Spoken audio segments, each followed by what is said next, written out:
많은 백성과 나라와 방언과 임금에게 다시 예언하여야 하리라. You must prophesy again about many peoples, nations, languages, and kings. 예수 그리스도의 계시라. 이는 하나님이 그에게 주사 반드시 속히 될 일을 그 종들에게 보이시려고 그 천사를 그 종 요한에게 보내어 지시하신 것이라. Revelation chapter 1. The revelation of Jesus Christ, which God gave him to show his servants what must soon take place. He made it known by sending his angel to his servant John. 할렐루야. 사랑하는 성도 여러분, 동역자 여러분, 주님의 평강이 함께 하시기를 축복합니다. 이제부터 시작하는 요한계시록 동영상 강의를 통하여 하나님의 역사 섭리를 깊이 깨닫고 구속사의 사역에 주님의 동역자가 되시며 그리고 거룩한 신부 성도로 준비되시기를 축복합니다. 오늘 이 시간 제1강의의 제목은 요한계시록의 특징입니다. 계시록 본문 강의에 들어가기 전에 먼저 계시록 전체의 특징을 아는 것은 대단히 중요합니다. 한 구절이나 한 주제의 해석 이전에 계시록이 어떤 책이며 어떤 특징을 가지고 있는가를 먼저 알고 본문 강의에 들어가야 왜곡되고 편협된 해석으로 흘러가지 않을 것입니다. 첫 번째 계시록의 특징은 예언의 말씀이 그 특징입니다. 계시록에는 계시라는 단어는 단 한 번만 나옵니다. 그러나 예언이라는 단어는 훨씬 많은 8번 나옵니다. 그러므로 요한 계시록은 계시록이라고도 하고 또한 예언서라고도 합니다. 종합적인 표현으로 요한 계시록은 계시된 예언서입니다. 이 외에도 요한 계시록은 예언서의 의미를 가진 다른 말씀으로도 계시되었습니다. 반드시 속히 될 일, 장차 될 일, 이후에 마땅히 될 일, 그리고 결코 속히 될 일 등입니다. 계시록은 이렇게 예언이 그 특징이기 때문에 과거 로마 시대에만 국한시키는 과거적 해석법은 맞지가 않습니다. 또 계시록을 교훈의 말씀으로만 받거나 교회와 성도들의 삶에 적용하는 방향으로만 설교한다면 이 또한 계시록 예언의 특징은 죽어버리고 중요한 주님의 뜻은 상실되어 버리고 맙니다. 그리고 계시록은 예언서이지만 반드시 유의할 점이 있습니다. 그것은 예언이 성취되기 시작하는 시점입니다. 많은 강의자들이 계시록 예언이 성취되는 시점은 7년 대환란 때부터라고 말씀하시는 분들이 너무나 많습니다. 예를 들어 계시록 6장의 4대 병마의 출현을 7년 대환란이 시작되면서부터 등장한다고 주장하는 내용입니다. 7년 대환란이 시작되면서 4대 병마가 출현한다고 주장하면 결국은 아직 7위는 개봉되지 않았다는 논리가 성립됩니다. 아직 개봉도 되지 아니한 4대 병마의 내용을 지금 그분들은 강의를 하고 있습니다. 모순도 이런 모순이 없습니다.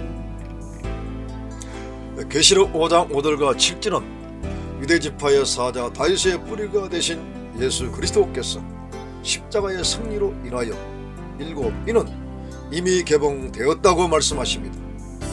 그러므로 계시록의 예언이 성취되는 시점은 십자가가 그 기점이 됩니다.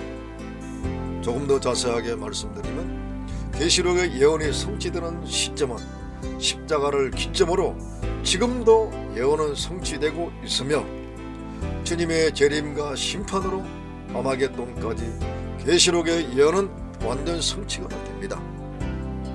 이와 같은 계시록 예언 성취의 시점을 십자가를 그 기점으로 보는 것은 계시록의 예언을 구속사적 관점으로 보기 때문입니다. 그러나 계시록을 환난과 재앙과 심판의 관점으로만 보게 되면 십자가의 구속을 7인의 계시 가운데서 볼 수도 없고 말할 수도 없습니다. 오직 재앙과 심판의 책으로 말하며 또한 이 개념을 말세의 사건으로 말하게 될 것입니다. 예수님은 우리에게 말세에 대하여 바르게 정립해 주셨습니다. 그것은 구속사적 관점으로 말세를 말씀하셨습니다. 베드로전서 1장 20절에는 창세전부터 미리 알리신 바 된 예수 그리스도께서 성육신하신 그때부터를 말세라고 정립해 주셨고, 또 베드로전서 1장 5절에는 하나님의 예비하신 구원을 나타내신 그때부터가 말세라고 정립해 주셨습니다. 그리고 사도행전 2장 17절의 말씀을 통하여 하나님의 성령을 육체에 부어줌으로 예언하고 환상을 보고 꿈을 꾸는 역사가 나타나는 그때부터가 말세라고 하셨습니다. 곧 오순절 성령 강림 때부터가 말세라는 뜻입니다. 성경은 재앙과 심판이 진행되는 그 시대만을 말세라고 말씀하지 않았음을 유의하시기 바랍니다. 사랑하는 성도 여러분, 동역자 여러분, 이제 여러분들은 계시록이 어떤 의미로 예언의 말씀이라는 사실을 확실히 알았을 것입니다. 재앙과 심판의 개념으로만 예언이 아니라 십자가 구속사의 관점에서 계시록은 예언의 말씀이라는 사실을 알았습니다. 물론 재앙과 심판에 대한 예언도 당연히 계시록 안에는 많은 분량으로 예언되었습니다. 두 번째, 계시록의 중요한 특징은 계시록은 어린 양의 책이요 십자가의 책이라는 사실입니다. 계시록에는 어린 양이라는 단어가 26번 나옵니다. 예수는 12번 나오고 그리스도는 3번 나오지만 어린 양은 26번이나 나옵니다. 어린 양은 하나님의 제단에 올라가는 제물로서 그 의미가 십자가를 계시하시는 핵심입니다. 그리고 계시록 5장 5절에는 어린 양 예수님이 이기었으니 라고 하셨고, 3장 26절과 6장 2절에는 흰말 탄 자가 이기고로 말씀하셨습니다. 이도 예수 그리스도의 십자가 승리를 말합니다. 1장 5절에는 충성된 증인으로 죽은 자들 가운데 먼저 나시고 그리고 그의 피로 우리 죄에서 우리를 해방하사라고 말씀하셨고, 1장 18절에는 내가 전에 죽었으므로, 5장 6절에는 어린 양이 일찍 죽임을 당한 것 같더라, 5장 9절에는 일찍 죽임을 당하사, 5장 12절에는 죽임을 당하신 어린 양 등입니다. 모두 주님의 십자가를 계시하신 말씀입니다. 이외에도 계시록에는 문자적인 십자가 표현은 없으나 십자가를 계시하신 곳이 여러 군데 있습니다. 사랑하는 성도 여러분, 동역자 여러분, 제가 계시록을 어린 양의 책이요 십자가의 책이라고 강력하게 선포하는 이 선포를 거부하고 부담스러워하는 분들도 있을 것입니다. 십자가를 과거사로 말씀하시는 분들이나 계시록은 재앙과 심판의 책으로만 증거하시는 분들일 것입니다. 큰 오해입니다. 이 오해에서 벗어나기를 간절히 바랍니다. 신구약 성경의 스토리는 구속사입니다. 그 구속사의 핵심은 십자가를 제외하고는 말할 수가 없습니다. 하물며 구속사의 결론을 맺는 계시록에 십자가의 계시가 없겠습니까? 특별히 계시록은 7인의 구조로 계시된 예언서로서 십자가는 그 7인의 말씀이 열리는 핵심 키와 같습니다. 십자가 구속의 시점과 구속의 영광을 말하지 않고 계시록을 강해하면 계시록 강해는 결코 바른 강해가 될 수 없습니다. 이 점을 정말 유의하시고 십자가의 계시로 계시록을 볼 수 있는 영의 눈이 활짝 열리시기를 축복합니다. 세 번째 계시록의 특징은 66군 구속사의 결론서라는 특징입니다. 이미 두 번째 특징에서도 십자가 중심의 특징을 말씀을 드렸지만 계시록은 십자가 구속사의 결론서입니다.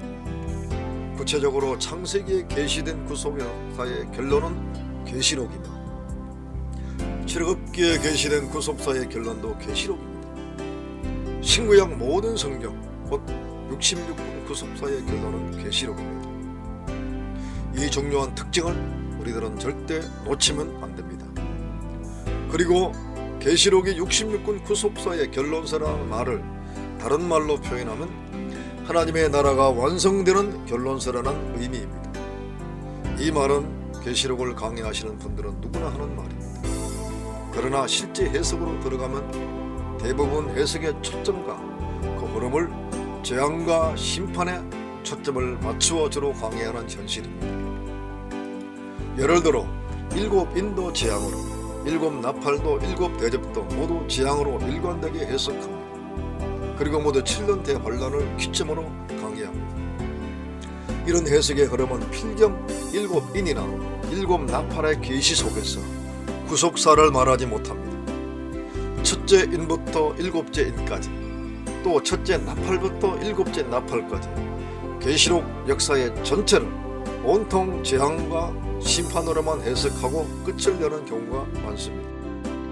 계시록의 결론은 결코 재앙과 심판만이 아닙니다. 오히려 영광스러운 하나님의 나라가 완성되는 것이 그 최종 역사입니다. 그 모습을 66권의 결론서가 되는 계시록의 결론장에 되는 계시록 21장이나 새 예루살렘 성으로 말씀하셨습니다.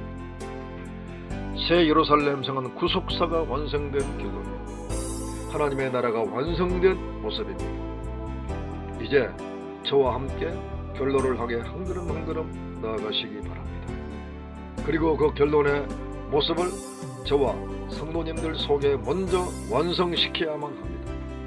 곧 내가 새 예루살렘 성의 구성체가 되는 것입니다. 주님이 재림하시면 그때 될 것입니다 라고 미련한 처녀가 되지 마시고 지금부터 내 안에 구속사에 완성된 새 예루살렘 성의 영광스러운 모습을 건축하시기를 축복합니다. 이것은 작은 책으로 계시던 계시록의 말씀을 꿀처럼 받아먹고 선 십자가를 감사함으로 통과하면 저절로 내 안에 성취가 될 것입니다. 할렐루야.